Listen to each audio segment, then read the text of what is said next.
main purpose Yuri Bizminov is a former KGB agent.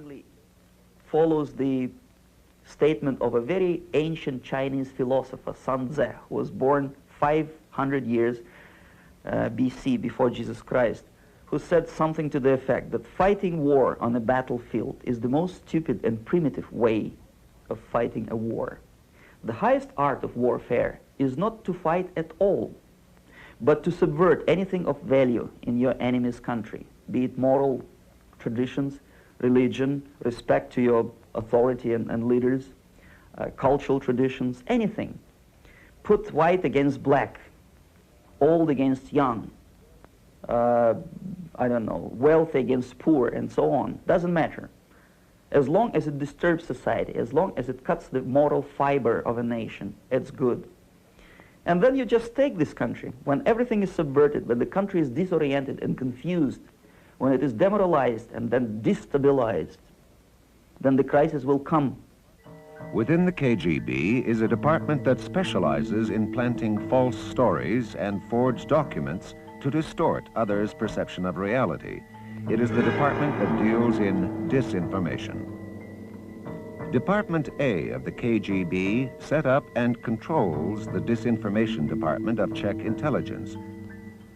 Ladislav Bittman was deputy director of that department when he was with Czech intelligence.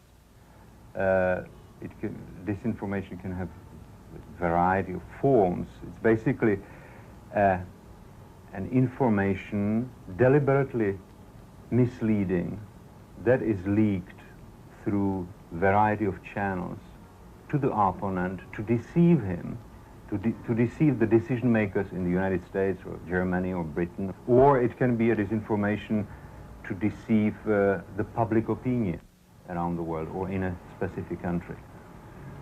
You got to be fairly good at this when you were with Czech intelligence, didn't you? Unfortunately, I have to admit, yes. One of Bittman's audacious schemes was to recover phony Nazi storage chests from a Czechoslovakian lake. The chests were filled with genuine Gestapo and SS documents supplied by the KGB and specifically chosen to rekindle animosity towards the Germans decades after World War II. And I was a member of the diving team, and when I talked with few people in the service about this, we came to the conclusion that this is a very good opportunity to play a dirty game against West Germany, that we would actually put something on the bottom of the lakes and make it a big discovery. So we prepared several German chests. Supposedly they were thrown into the lakes by Germans who were just fleeing Czechoslovak territory. The cases were brought from the bottom in front of television cameras. The documents were then displayed in an elaborate press conference aimed at weakening the solidarity of the NATO allies. It was quite successful in Italy, in France, in Austria. The press of these countries published them, and basically the tone was anti-German. Look what these German bastards did to us during the war. And there are so many who are still living in Germany. Who are the major targets of the disinformation campaign that you were waging? I understand there was 2 or 3 major targets. Well, the target number 1 is, of course, the United States. It is called the enemy number 1, or the main enemy. It's always used in that word. That is the official term for the United States. Then the second major target was the NATO alliance. And the goal was, the objective was to work toward the dissolution of NATO, with the hope that after some few years, the tension within the organization would reach such a stage, such a level that NATO would stop existing. NATO was formed in post-war Europe as a political and military alliance against the Soviets. But its most effective opposition now comes not from Soviet armies, but from Soviet disinformation, which continually attempts to turn one NATO ally against another. Each one of these papers appears to be a leaked U.S. government document, but they're all forgeries designed to sow dissension within NATO. This document made damaging remarks supposedly from former President Carter about both Greece and Turkey. This is a phony intelligence report on European left-wingers. This is a forged NATO document claiming to devise ways of getting support for the neutron bomb. A forged confidential State Department memo advocating economic espionage by America on her own allies.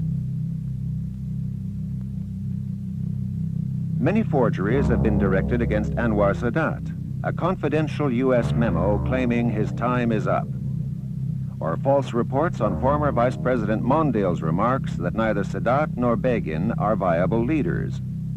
There have been forgeries released to show American suppression of Islam, the religion of its oil suppliers. Yet perhaps the most successful Soviet disinformation attack was on the KGB's main competition, the CIA. It began with an agreement in the mid-60s between the East German and Czech intelligence services. The two disinformation departments, again under the supervision of the Soviets, decided to start a long-term operation against the CIA, making life as hard as possible for CIA. That is to label many American diplomats, politicians, cultural representatives abroad as CIA agents and paralyze their positions. Specifically in 1966, the first major operation was to prepare a book which is called Who is Who in CIA. The book Who's Who in CIA was the beginning of the exposés that seriously undermined American intelligence capabilities for almost a decade. So powerful was the impact of this book that its imitators, like Philip Agee's Covert Action Information Bulletin, frequently refer to it as source material, as do other major news sources.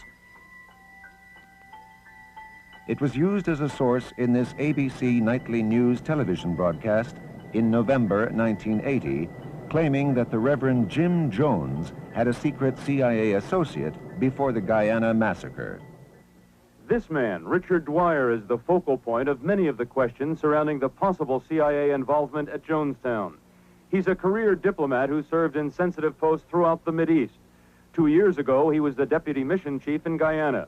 He is listed as a CIA agent in a publication that for years has specialized in such allegations. The CIA denies the accusation. But it was Ladislav Bittman who was one of the real authors of Who's Who in CIA. And although it was not published under his name, the book received exactly the attention he hoped it would. Shortly after coming to the United States, I found this book in many bookstores. I have it at home. And for example, it was quoted by the Covert Action Bulletin, or is this AG's group, the group? Yes, that's right. It's one of the major sources of information about CIA man. That's, of course, that's ironic because that is a communist disinformation. Konstantin Hanf is a New York-based journalist for Polish-language newspapers in North America. When he decided to expose communist agents in the U.S., the long reach of the KGB influenced his life. 1976, we started a wave of exposure of Soviet and Polish communist intelligence network, especially here in New York. We exposed agents mostly working around the United Nations. What agents were these? Who were they working for? For the KGB. Any other? Polish Communist Intelligence Service, which is actually nothing but an arm of KGB too.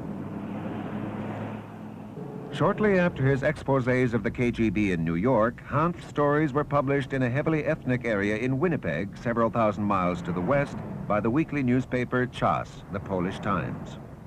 In July 1978, on a day the paper had not planned to publish, a bizarre edition of the weekly was put into circulation with articles and semi-nude photos designed to offend its conservative and older readership. It was done in a very clever way, you know, because the look of it was exactly the same as we would have printed, you know. But some things struck us right away. For example, right on the front page is that beautifully breasted women, you know, which we wouldn't have never put into a paper simply for different reasons, you know. But our readers are mostly middle-aged people who would never dream of doing anything like that, you know. Inside the paper we have a picture of one of our correspondents in the uniform of a German Wehrmacht, you know, and the letter supposedly written by a Jewish writer referring to our journalist, a contributor to the paper, Mr. Hanf, as a war criminal, Nazi war criminal. The funny part of it is that when the war ended, he was about 18 years old, you know, and yet they said that he was high-ranking officer, you know, that he has killed so many Jews and this and that, you know. And there's another article portraying Mr. Hanf as an agent of, you take it, KGB, CIA, FBI, everything under the sun. It has become a classic case of Soviet bloc disinformation on a very personal level. The charges against Hanf were also made in a letter supposedly written by the Jewish Defense League of New York, and the letter was sent out to advertisers of the newspaper, informing them that Czas was harboring a Nazi war criminal. I am Polish from my belief and from my birth and from my persuasion, I would say, but my father was a German, so my engagement in the German army was not incidental, actually, because... How long were you in the German army, and just what did you do? I was a regular soldier. I was drafted in March of 44. March 1944? Yes, when I was 17 and a half of age. And in February of 45, I was captured by the Soviets. The accusing letter was revealed to be a forgery when the real Jewish Defense League examined this and declared it had not been written on their stationery, and also that they had never accused Mr. Hanf of any war crimes. What effect would this have had on your readership? What effect did this have on your advertisers? I mean, what was it? Well, obviously, I think the main aim was to stop Czas being published and have the same editorial policy as it was, you know, since Mr. Mroczkowski took over. And they wanted, I'm sure, to create panic on the board of directors so that we would fire him and get some woolly-headed fellow, you know, which would be a little bit softer on communism. Yeah, there is a long-term plan and strategy how to frighten prominent exiles who are politically active, or organizations that are very anti-Soviet or anti-communist. And I have to admit that this is a relatively an easy thing to do. Why? Because most exiles, most refugees or immigrants have some kind of relations with the mother country, with the people, with the relatives there, and they can be even blackmailed, because imagine that you have a mother there and somebody comes and says, so if you don't cooperate, or if you continue speaking against us, your mother will have a very tough life, my dear friend.